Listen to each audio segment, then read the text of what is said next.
Halo sobat pajak semua, Assalamualaikum warahmatullahi wabarakatuh. Selamat pagi, salam sejahtera dan salam super untuk Anda semua para mitra Direktorat Jenderal Pajak.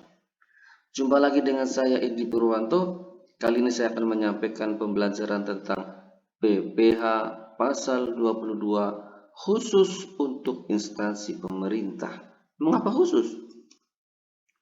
Karena dasar hukum yang saya pakai pada kesempatan kali ini adalah PMK nomor 231 tahun 2019 yang berlaku Juli 2020, di mana PMK tersebut merupakan lex spesialis perpajakan untuk instansi pemerintah. Dalam PMK tersebut, instansi pemerintah ditetapkan menjadi pemungut dan atau pemotong PPh yang terutang. Salah satunya adalah PPh pasal 22 yang sedang kita bahas.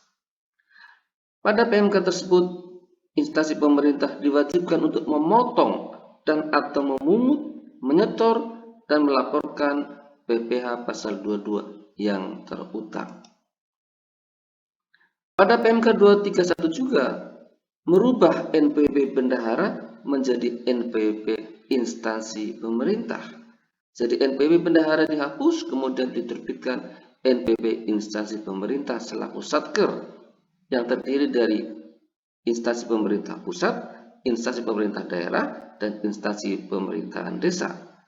Instansi pemerintahan pusat meliputi untuk kementerian dan lembaga, dan instansi pemerintah daerah meliputi provinsi, kabupaten, atau kota. Pertanyaan yang kita munculkan pada awal ini adalah, apa itu PPh pasal 22? Disebut PPh pasal 22 karena diatur di pasal 22 Undang-Undang PPh. PPh pasal 22 adalah pemungutan pajak penghasilan sehubungan dengan pembayaran atas pembelian barang oleh instansi pemerintah dengan nilai di atas 2 juta rupiah, atau pemungutan pajak penghasilan sehubungan dengan kegiatan di bidang impor oleh badan-badan tertentu, atau pemungutan PPh sehubungan dengan kegiatan usaha di bidang lain seperti kegiatan usaha produksi barang tertentu antara otomotif dan semen, atau pemungutan PPh sehubungan dengan penjualan barang yang tergolong sangat mewah oleh wajib pajak badan tertentu. Pertanyaan berikutnya adalah, apa objek PPh pasal 22 untuk instansi pemerintah? Objek PPh pasal 22 untuk instansi pemerintah adalah pembayaran atas pembelian barang. Jadi semua pembelian barang yang menggunakan APBN, APBD, atau APBDes terutang PPh pasal 22. Dapat pengecualian di mana instansi pemerintah tidak memungut PPh pasal 22, yakni pertama, pembayaran dengan nilai 2 juta atau kurang, di mana nilai tersebut tidak termasuk PPN dan bukan merupakan pembayaran yang dipecah-pecah. Kedua, pembayaran dengan menggunakan dana pos. Ketiga, pembayaran dengan menggunakan kartu kredit pemerintah atau KKP. Kemudian keempat, pembayaran untuk pembelian bahan bakar minyak, bahan bakar gas, pelumas, benda-benda pos, atau pemakaian air dan listrik. Kelima, pembayaran untuk pembelian gabah dan atau beras. Keenam, pembayaran kepada rekanan yang memiliki atau menyerahkan fotokopi suket atau surat keterangan atau SKP surat keterangan bebas, pemotongan dan atau pemungutan PPh. Kemudian pertanyaan berikutnya adalah, apa bedanya PPh pasal 22 dengan PPh pasal 21 dan 23? Asumsinya kita belanja, di mana belanja kita ada belanja barang dan ada belanja jasa. Ketika kita belanja jasa, siapa rekanan kita? Rekanan kita ketika orang pribadi kemungkinan terutang PPh pasal 21.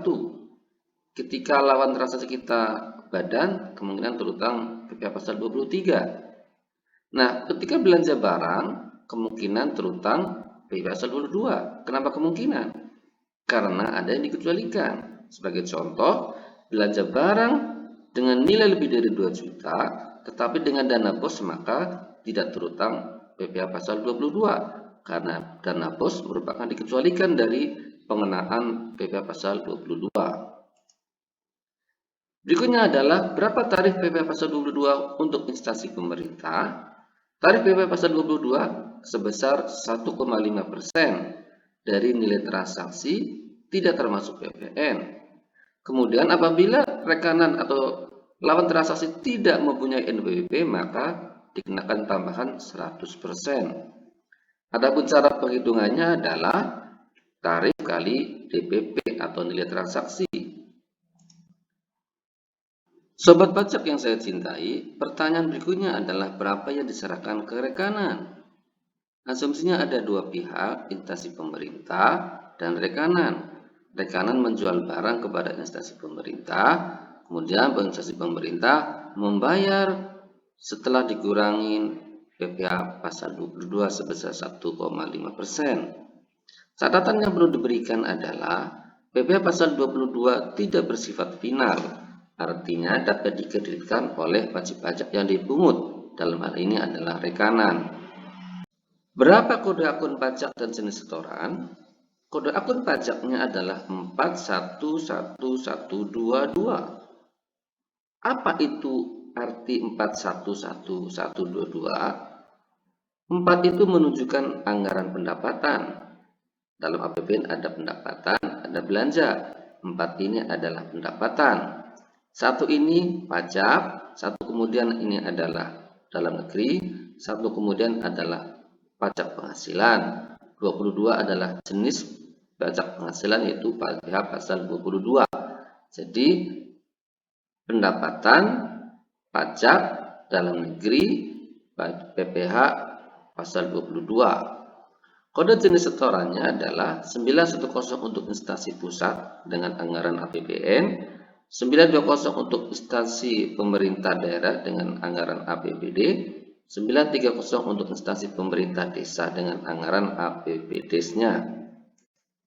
Kemudian, kapan jatuh tempo pembayaran dan pelaporan PPh pasal 22?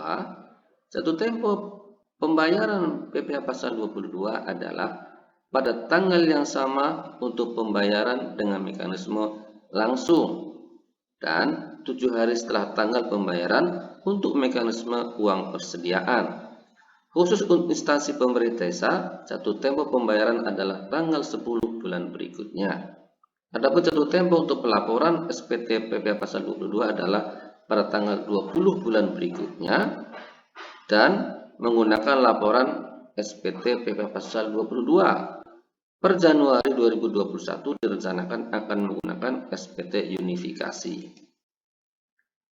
Nah, sekarang kita sampai pada contoh kasus. Kasus pertama, instansi pemerintah X melakukan pembelian alat tulis kantor secara tunai senilai Rp5.500.000 sudah termasuk PPN dari Tuan A. Nah, Tuan A ini tidak memiliki surat keterangan PPh.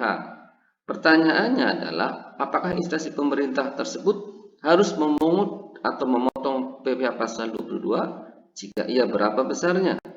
Jawabannya adalah, instansi pemerintah X harus memungut PPh pasal 22 dari Tuan A dengan perhitungan sebagai berikut. PPh pasal 22 sama dengan 1,5% itu tarifnya, kali 100 per 110 kali Rp5.500.000 sama dengan Rp75.000. Mengapa kali 100 per 110? Karena nilai Rp5.500.000 sudah termasuk PPN-nya. Contoh kasus berikutnya adalah kasus 2. Instansi pemerintah X melakukan pembelian alat tulis kantor secara tunai senilai Rp2.200.000. Nilai tersebut sudah termasuk PPN dan dilakukan dari Tuan A, di mana Tuan A tidak memiliki suket atau surat keterangan PPh. Pertanyaannya adalah, apakah instansi pemerintah tersebut harus memungut atau memotong PPh pasal 22? Jika iya, berapa besarnya? Jawabannya, instansi pemerintah X tidak memungut PPh pasal 22 dari Tuan A karena harganya sebesar 2 juta. Kita ingat bahwa batasan dipungut PPh pasal 22 adalah di atas 2 juta. Nilai Rp2.200.000 sudah termasuk PPN, maka harga tanpa PPN-nya adalah 2 juta yang berasal dari 100 per 110 kali Rp2.200.000. Jadi mengapa dikalikan 100 per 110? Karena nilai 2.200.000 sudah termasuk PPN. Berikutnya contoh kasus 3. Instansi pemerintah X melakukan servis kendaraan secara tunai senilai Rp3 juta dari CV ABC. Pertanyaannya adalah, apakah instansi pemerintah tersebut harus memungut atau memotong PPh pasal 22? Jika iya, berapa besarnya?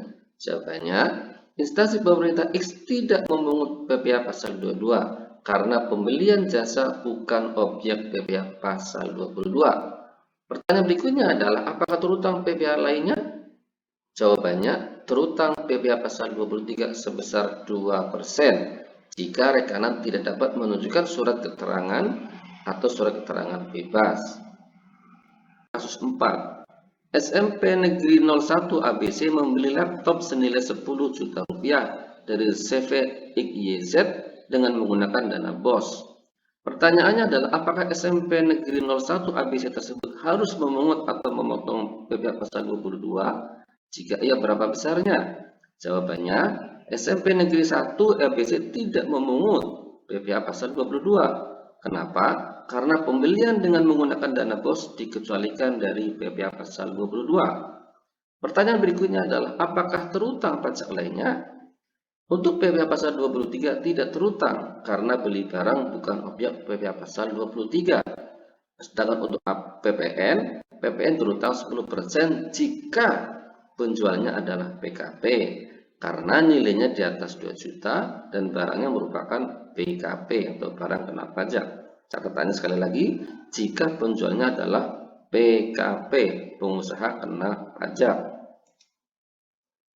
Contoh berikutnya adalah kasus 5. Instansi pemerintah X melakukan pembelian alat tulis kantor secara tunai senilai Rp5.500.000 sudah termasuk PPN dari Tuan A, dan Tuan A ini memiliki surat keterangan PPh berdasarkan PMK 44. Pertanyaannya adalah, apakah instansi pemerintah tersebut harus memungut atau memotong PPh pasal 22? Jika iya, berapa besarnya? Jawabannya adalah, instansi pemerintah X tidak memungut PPh pasal 22 dari Tuan A karena Tuan A mendapatkan fasilitas DTP, yaitu pajak ditanggung pemerintah dengan bukti surat keterangan PPh. Apa yang harus dilakukan oleh instansi pemerintah X? Pertama, konfirmasi kebenaran dokumen surat keterangan di DJP online. Kedua, instansi pemerintah membuat surat setoran pajak atau cetakan kode billing yang dibubuhi cap atau tulisan PPh ditanggung pemerintah X PMK nomor 86. Ini dengan catatan kalau ternyata konfirmasinya menunjukkan surat keterangan benar. Kemudian, berapa nilai SSP atau kode billingnya yang harus dibuat di nomor 2 ini? Besarnya adalah sebesar tarif PPh final untuk UMKM, yaitu 0,5%. Aneka contoh kasus, tutorial online, dan lain-lain dapat dipelajari di video YouTube Edi Purwanto Channel atau di buku saya yang berjudul Perpajakan untuk Instansi Pemerintah Pusat, Daerah, dan Kabupaten Desa yang terbit tahun 2020 ini. Semoga bermanfaat. Sekian, terima kasih. Wassalamualaikum warahmatullahi wabarakatuh.